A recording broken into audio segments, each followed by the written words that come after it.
चलिए समझिएगा, मैंने यहाँ पे है ना दो फिगर लिए हैं, MNO एक ट्रायंगल लिया, PQR एक ट्रायंगल लिया। हमसे बोला गया बताओ ये दोनों ट्रायंगल सिमिलर हैं कि नहीं है, कॉन्ग्रुएंट है कि नहीं, ये बताने के लिए बोला गया। तो कॉन्ग्रुएंट तो नहीं साफ हो गया, कॉन्ग्रुएंट होने के लिए साइड्स होने चाहिए बराबर, शेप के साथ साथ साइज भी सेम होना चाहिए, जो कि नहीं दिख रहा।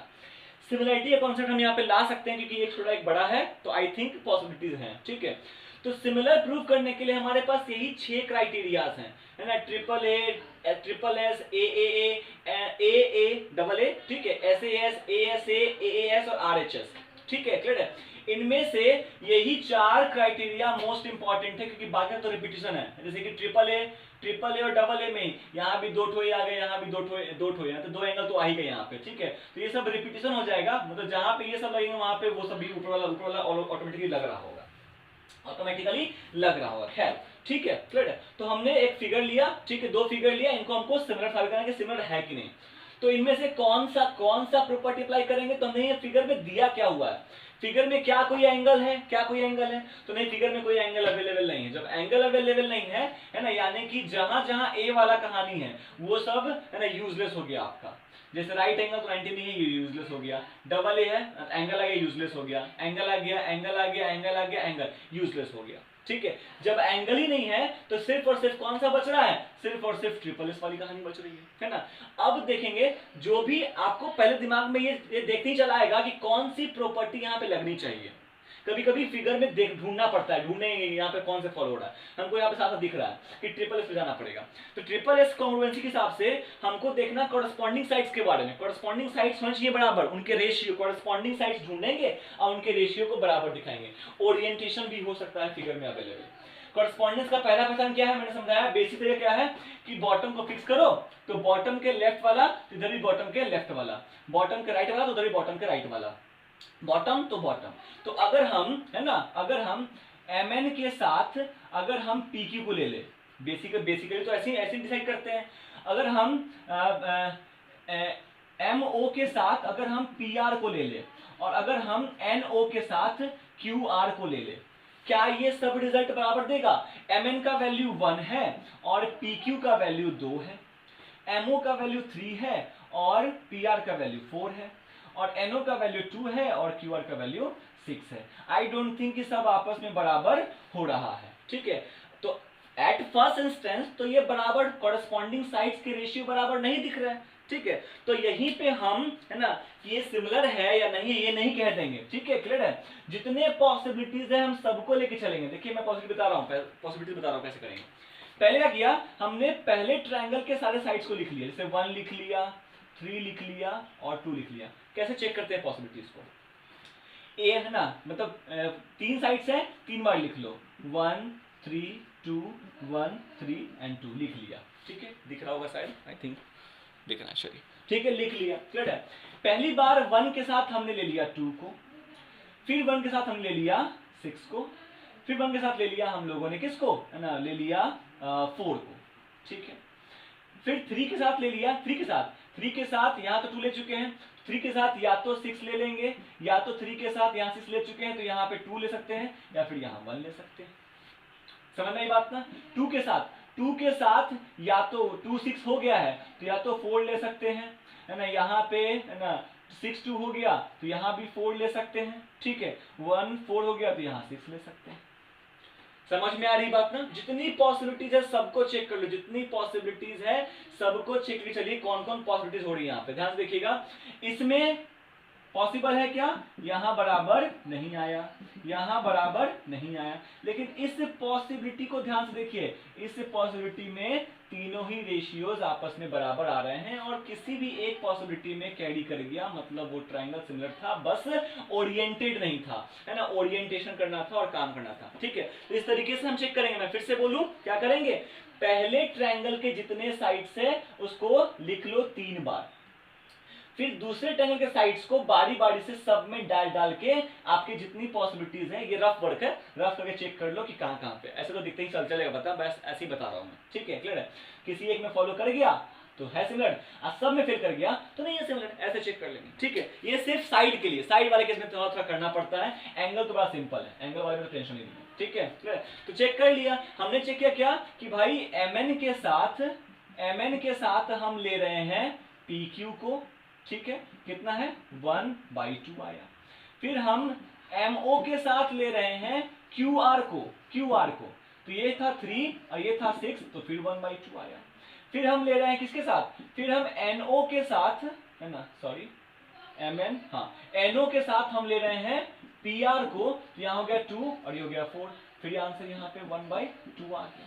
ठीक है, तो ये पैरामीटर्स जरूर लिख लेना है, mn/pq जो आया लिख लो, no/pr जो आया लिख लो, mo/qr जो आया लिख लो, सब तो बराबर आएगा क्योंकि हम लोग वैसे ही कर ही रहे हैं। ठीक है, ये पैरामीटर जरूर लिखना है। पैरामीटर्स लिखने के बाद अब नाम देना है हमको, इसको लिखना है इसके बाद नाम देना है। ठीक है, तो जब इसको लिख लिया, लिखने के बाद सारे पैरामीटर्स एक जगह होने चाहिए हमारे पास। क्या होना चाहिए, हमने बोला भाई आगे का बात है ये, उसके आगे की बात है। mn/pq इज इक्वल टू क्या आया है, no/qr is equal to mo/pr, ये आया था हमको। यानी कि साइड सिमिलरिटी हो गई। सिमिलरिटी में तो रेशियो निकालते, तो साइड सिमिलरिटी। ठीक है, लिखेंगे यहाँ पे therefore from triple S similarity क्या करेंगे, पहले ट्रायंगल को जैसे मर्जी वैसे नाम दे देंगे। जैसे मान लो इसको बोल दिया MNO और डाल दिया सिमिलरिटी का साइन, नाम दे दिया। अब पहले को नाम दोगे ना, तो आपने जो रेशियो के फॉर्म में लिखा है पैरामीटर, उस पैरामीटर में ऑलरेडी देखो हर पैरामीटर में ऊपर में कुछ लिखा हुआ है, नीचे में कुछ लिखा हुआ है, ऊपर में नीचे में, ऊपर में नीचे में। तो या तो ऊपर वाला या तो नीचे वाला पहले ही प्लेस हो गया होगा। जैसे इस वाले कॉन्सेप्ट में mn प्लेस हो गया है, no प्लेस हो गया है, mo भी प्लेस हो गया। ठीक है, क्लियर है। तो जैसे ही पैरामीटर लिखोगे और किसी एक ट्रायंगल को अपने हिसाब से नाम दो, अपने से कुछ भी नाम दे दो, ठीक है, तो देते ही कोई एक चीज पहले से प्लेसमेंट ले चुका होगा। दूसरे का नाम देते समय अब ध्यान देना है कि जैसे mn ने पहले और दूसरे नाम में प्लेसमेंट लिया है, पहले ट्रायंगल के नाम देने में m और n पहले और दूसरे प्लेस पे है, तो फिर mn के साथ जो अवेलेबल है, mn के साथ जो अवेलेबल है वो भी दूसरे ट्रायंगल में पहले और दूसरे प्लेस पे आना चाहिए। जैसे pq है तो या तो pq ऐसे आ जाएगा या तो pq ऐसे आ जाएगा। समझ पा रहे हैं मेरी बात? ठीक है, तो उस ट्रायंगल में p और q तो प्लेस हो गया, बचा r, तो r डाल लो, r डाल लो। अब इन दोनों में कौन सा नाम सही, तो अगले वाले को भी चेक कर लेते हैं। अगले वाले में no के साथ qr है, तो इस ट्रायंगल में no सेकंड थर्ड पे आया है, तो qr भी सेकंड थर्ड पे चाहिए। तो इन दोनों में देखो कौन से नाम में q और r सेकंड थर्ड पे भी दिख रहा। आई थिंक ये वाला, इस वाले में तो नहीं दिख रहा। आगे भी चेक कर लो, है ना। mo फर्स्ट थर्ड पे है, तो mo के साथ जो भी है pr वो भी फर्स्ट थर्ड पे चाहिए। देखो pr भी यहाँ फर्स्ट थर्ड पे है, मतलब ये नाम सही होगा और ये नाम गलत हो गया। And this is how we give the name to given similar triangle. और ठीक यही तरीका कॉन्ग्रुएंस में भी यूज करते थे नाम देने के लिए। वहां भी ऐसे पैरामीटर लिखते थे और पैरामीटर लिखने के बाद किसी एक को अपने से नाम दिया, किसी एक को अपने हिसाब से नाम दिया। नाम देते ही है ना कुछ पैरामीटर के हिस्से ऑटोमेटिकली प्लेस हो जाते थे और फिर उसी के अकॉर्डिंग, जैसे अभी मैंने बताया, उसी के अकॉर्डिंग दूसरे वाले को भी नेमिंग करते थे। ये बात समझ में आई? नेम देने के बाद जैसे ही नाम देंगे तो नाम से भी कुछ इंफॉर्मेशन मिलने लगते हैं। अब क्या इंफॉर्मेशन, देखो अगर मान लो फिगर को प्रूव करना था तो नाम दे लिया। अब मान लो नाम अगर ये नाम ही दे रखा है आपको, तो इस नाम से क्या मिल जाता है, तो इस नाम से मिलता है हमको फर्स्ट और सेकंड यहाँ से, फर्स्ट और सेकंड यहाँ से, अगर सिमिलर है तो फर्स्ट और सेकंड का रेशियो है ना फर्स्ट और सेकंड के साथ। वैसे ही सेकंड और थर्ड का रेशियो सेकंड और थर्ड के रेशियो के साथ, है ना। फर्स्ट और थर्ड का रेशियो फर्स्ट और थर्ड के रेशियो के साथ। एक तो ये कहानी हमको रिजल्ट के रूप में मिल जाएगी। दूसरी एंगल m के बराबर एंगल p हो जाएगा, एंगल n के बराबर एंगल q हो जाएगा और एंगल o के बराबर एंगल r हो जाएगा। ये एक कंडीशन ये दिखेगा और एक कंडीशन ये। नाम अगर अवेलेबल है तो, ये तो नाम देना सिखाया था, कभी कभी क्वेश्चन में नाम दे देगा, क्वेश्चन में नाम अवेलेबल हो जाएगा। तो नाम अवेलेबल होगा, है ना। नाम अगर बोल दिया सिमिलर है और नाम दे दिया, तो नाम से हम ये कंक्लूजन निकाल सकते हैं। कैसे निकाला मैंने समझाया, इसका फर्स्ट सेकंड के साथ उसका फर्स्ट सेकंड, फर्स्ट थर्ड के साथ फर्स्ट थर्ड और सेकंड थर्ड के साथ सेकंड थर्ड का रेशियो ऐसे बराबर दिखा लेंगे, ये कंक्लूजन के रूप में निकाल लेंगे। और फिर एंगल अगर लिखना हो तो एंगल हम ऐसे दिखा सकते हैं। तो ये तरीका है नेमिंग का, ध्यान रखना है, ठीक है। चाहे एंगल भी हो, अगर एंगल मान लो कि अगर यहाँ पे ये वाला एंगल और ये वाला एंगल देता है, यहाँ पे ये वाला एंगल और ये वाला एंगल देता है, ठीक है। तो मान लो ये वाला एंगल 30 और ये वाला एंगल 60 है, समझ 60 नहीं बोलो इसको, मैंने 70 बोल दो, ठीक है। और यहाँ पे ये वाला 30 और ये वाला 70 डिग्री दे दिया, ठीक है। तो फिर वैसे लिखते हैं, जैसे अगर मान लीजिए साइड नहीं होके एंगल होता, साइड ना होके एंगल होता, ठीक है। क्या करते हैं, वैसे ही पैरामीटर लिखते हैं पहले, कौन सा एंगल है, इसमें एंगल एन एम ओ के बराबर है, इस वाले में पी क्यू आर कितने के बराबर है, 30 डिग्री। इस वाले में है ना एम एन ओ के बराबर है एंगल क्यू आर पी बराबर 70 डिग्री, है ना। दो एंगल भी अगर बराबर हो गया तो ये वाला लग जाएगा ए ए सिमिलैरिटी लग जाएगा, आराम से लगेगा। लिखेंगे from A A similarity from A, नाम देंगे तो पहले को जैसे मर्जी वैसे नाम दे दो, तो मान लो इसको ओ एन एम बोल दिया, पहले को जैसे मर्जी वैसे नाम दे दिया। अब देखो एंगल में कितना आसान तरीका है, एंगल में देखने का तरीका, नाम देते ही आपके एंगल जहां बनते हैं उनमें से कोई है ना एक, है ना, मतलब इक्वेशन है ना, यहाँ पे इक्वेशन है, तो ऐसे से आरएचएस है, कोई एक प्लेसमेंट ले चुका होगा। जैसे इस वाले में एंगल जहां बनता है वो बीच में लिखा होता है, जैसे यहाँ पे एम पे बन रहा है एंगल, यहाँ पे क्यू पे बन रहा है, एन पे बन रहा है, आर पे बन रहा है। देखो आपने जो नाम दिया है उसमें ये एम प्लेसमेंट ले चुका है, ये एन प्लेसमेंट ले चुका है, तो m के साथ कौन सा कॉरेस्पॉन्डेंस है, q कॉरेस्पॉन्डेंस है। तो अगर m इस ट्रायंगल में लास्ट में है तो इसमें q लास्ट में हो जाएगा।